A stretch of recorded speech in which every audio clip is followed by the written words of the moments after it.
Selamat malam Bapak-Bapak. Selamat malam, Pak. Iya, saya ke Bung Jafri dulu sambil menunggu Kak Kasat Reskrim Polres ya. Iya, Pak Jafri, jadi apa sungguh yang terjadi dari hasil investigasi Anda? Dari hasil investigasi yang kami lakukan, kami sudah bisa sebenarnya menetapkan, tetapi kami menunggu dulu seluruh hasil penyidikan yang dilakukan oleh Polri, dalam hal ini adalah Polres Nrekang. Kenapa kami lakukan ini? Jangan sampai kami memutuskan secepat itu masih ada korban yang belum kami identifikasi. Maka kami harus bersabar dan kami akan tuntut dan kami akan berikan sanksi sesuai dengan perintah Bapak Ketua PSSI dan Ketua Asprop PSSI Sulawesi Selatan akan memberikan efek jera yang setinggi-tingginya. Oke, tapi semua berdasarkan dari hasil penyelidikan dan penyidikan polisi. Iya, jadi kami sudah bekerja sama. Saya juga kemarin baru pulang dari Nrekang melihat secara langsung penyidikan yang dilakukan oleh Polres Nrekang. Jadi kami terbuka dengan apa yang dilakukan oleh Polres Nrekang. Dalam hal ini, kenapa kami agak menunda sedikit rapat komdis yang kami lakukan, itu yang saya sampaikan tadi. Jangan sampai masih ada korban yang belum kami identifikasi. Makanya kami menunggu untuk sejenak, saya minta untuk bersabar. Sesuai dengan perintah, kami harus melaksanakan hukuman seberat-beratnya. Pelaku yang ada di sepak bola. Seberat-beratnya itu seperti apa Pak Jafri? Bisa saja pemain tersebut kita hukum seumur hidup. Maksudnya tidak boleh main lagi seumur hidup? Tidak boleh main lagi seumur hidup. Tidak pantas untuk dilakukan seorang pemain dengan metode seperti itu yang dilakukan.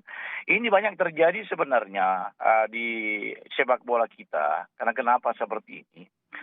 Banyak daripada pemain-pemain kita menganggap kalau dalam lapangan itu mau main tinju, dikiranya tidak akan ada hukum yang akan mendampakkan dia. Sebenarnya itu sangat keliru sebenarnya.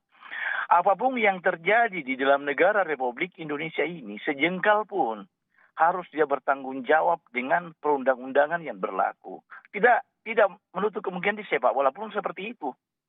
Jadi kami memberikan keleluasaan kepada penyidik dalam hal ini Polri untuk melakukan tugasnya sesuai dengan apa yang terjadi pada saat itu. Iya. Jadi 6 pemain sepak bola di Nrekang ini terancam tidak bisa main seumur hidup? Terancam untuk tidak bisa main seumur hidup. Oke, saya ke Pak Kasat Reskrim Polres Nrekang AKP Saharudin. Bung Saharudin, apa yang terjadi sesungguhnya? Berapa orang kemudian yang sudah diperiksa dan bagaimana perkembangannya? Baik Pak, jadi dalam hal perkembangan penyidikan terkait kasus penganiayaan secara bersama-sama terhadap wasit, itu kami sudah memeriksa dari sekian 14 orang.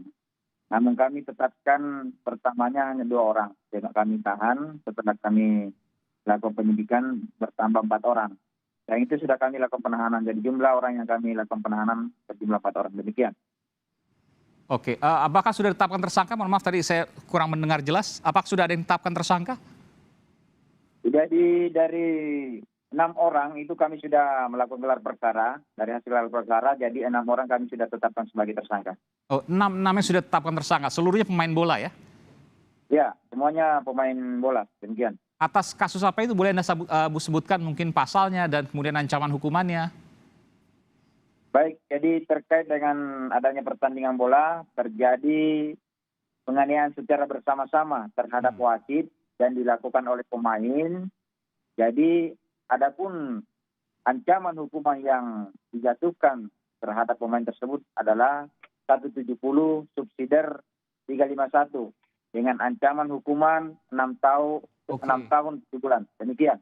Oke, luar biasa, 6 tahun penjara. Jadi semua tersangka ini ditahan, posisi ditahan saat ini? Ya, untuk saat ini kami sudah menahan 6 orang. Demikian. Oke, dan ancaman hukuman memang di atas 5 tahun, jadi bisa dilakukan penahanan dan sudah ditahan semua 6 orang ini. Kondisi wasit seperti apa, Pak Kasat Reskrim? Kondisi wasit ini masih dalam tahap perawatan terkait ada beberapa luka yang ada di tubuh daripada wasit sehingga masih tahap dalam perawatan. Demikian. Oke. Mengenai motif mungkin yang dilakukan oleh 6 tersangka ini, mungkin sempat dalam pemeriksaan terungkap kenapa kemudian begitu barbar melakukan pengeroyokan secara bersama-sama terhadap wasit? Awalnya terjadi adalah adanya pelatih memprovokasi pemain sehingga mengeluarkan kata-kata kasar terhadap wasit. Sehingga wasit mengeluarkan kartu kuning. Oke. Dengan dikeluarkannya kartu kuning, dengan memberikan kata-kata kasar lagi, sehingga wasit mengeluarkan kartu merah. Sehingga wasit sempat dikejar, sehingga sempat terhenti pertandingan. Sehingga dilakukan komunikasi, dipanggil oleh masing-masing manajer kedua tim, sehingga kedua pertandingan dapat dilanjutkan kembali. Namun dalam hal setelah pertandingan berlanjut, tendangan bebas diberikan kepada PS Nene Malomo Sidrap. Dalam hal titik jarak dengan jarak benteng yang dilakukan oleh Jasma Enreka itu tidak diterima oleh pemain daripada PS Nene Malomo, sehingga ada protes terhadap wasit. Kaptennya melakukan protes sehingga karena tidak diterima demikian, sehingga wasit mengeluarkan kartu kuning. Sehingga protes lagi, kemudian wasit mengeluarkan kartu merah, tapi belum sempat dikeluarkan kartu merah, kapten daripada PS Nene Malomo langsung melakukan penganiayaan terhadap wasit yang memimpin pertandingan, sehingga para pemain mengejar wasit karena sudah dilakukan aniaya oleh pemain tersebut. Demikian. Oke. Pak Jafri, kondisi terakhir wasit seperti apa Pak Jafri? Mungkin sempat menengok? Semalam saya sama-sama balik dari Entrekan ke Makassar. Kemudian wasit sekarang itu berada di rumah, masih dalam kondisi perawatan, masih rawat. Di Makassar ya? Di Makassar sekarang, ya, di Makassar. Tetap masih dalam pemantauan kami. Insya Allah besok pagi saya coba jenguk lagi di rumahnya, melihat kondisi perkembangan untuk selanjutnya bagaimana luka yang ada di kepala. Ada luka yang cukup parah mungkin yang bisa disampaikan dari hasil pemeriksaan dokter? Dari keluhan yang saya tanya langsung ke korban itu, dia matanya itu seperti agak kabur-kabur mata itu. Matanya sebelah? Mata itu sebelah kanan itu. Sebelah kanan, oke. Karena diduga karena pukulan? Iya, diduga karena pukulan. Jadi saya sampaikan, jika perkembangan ini tidak baik, maka telepon saya akan mengajak dia ke dokter mata untuk melihat, untuk mengecek sejauh mana perkembangan kesehatan daripada wasit tersebut. Usia berapa ini wasitnya, Pak Jafri? Sekitar berapa? Kurang lebih 30 tahun, Pak. Oh, 30-an tahun, oke. Jadi masih relatif muda ya. Dan sudah berapa lama yang menjadi wasit? Wasit ini mereka sudah lama, tapi dia mengambil C1 nasional itu juga di Sidrap dia ngambil C1 nasional ini. Oke. Kalau tidak salah tahun 2018 kalau tidak salah itu. Ini kan punya potensi ke depan ya. Bagaimana kemudian perlindungan dan lain sebagainya. Bagaimana PSSI melakukan pembinaan agar hal seperti ini tidak terulang kembali? Jelas sekali Pak, saya sudah sampaikan tadi bahwa PSSI tidak pernah mentolerir dalam hal penganiayaan yang dilakukan oleh wasit. Kode disiplin kami sangat jelas menghukum setiap perangkat pertandingan, setiap pemain, setiap klub, dan setiap ofisial jelas di dalam kode etik PSSI tersebut. Kami akan menerapkan nanti dan kami akan berdiskusi dengan komisi disiplin kami. Saya sudah sampaikan tadi bahwa kami tidak pernah mentolerir adanya penganiayaan seperti ini. Ya, Pak Jafri, ini kan 6 orang tetapkan tersangka karena dugaan penganiayaan secara bersama-sama atau pengeroyokan. Yang dikhawatirkan juga adalah bagaimana kemudian masa pendukung atau supporter yang kemudian mungkin saja membela dari para pemain ini. Bagaimana PSSI melakukan antisipasi ini? Nanti saya akan tanyakan juga ke pihak kepolisian. Kami juga punya bagian hukum untuk hal itu. Komdes kami ada komite banding juga kami ada. Ya. Tentu kami tetap akan berpatokan dengan koridor-koridor hukum yang ada.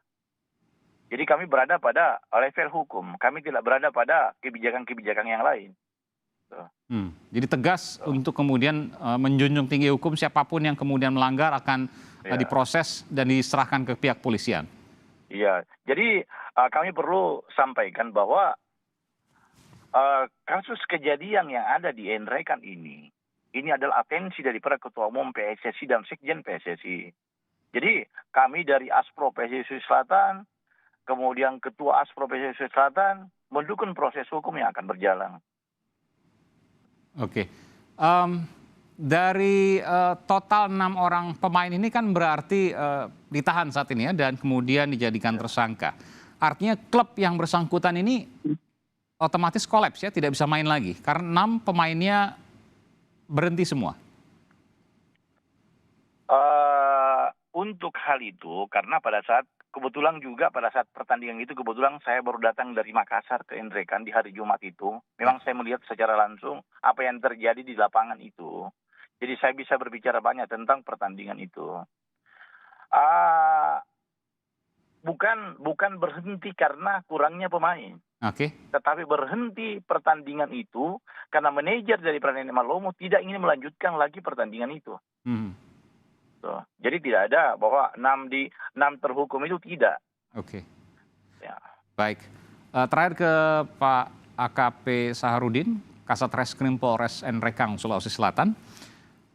Pak Saharudin, apakah ada kemungkinan pihak-pihak lain yang juga mungkin jadi tersangka karena turut serta dan lain sebagainya? Ataukah 6 orang ini sudah final dan memang tidak ada kemungkinan pihak lain yang akan ditetapkan sebagai tersangka terkait peristiwa ini?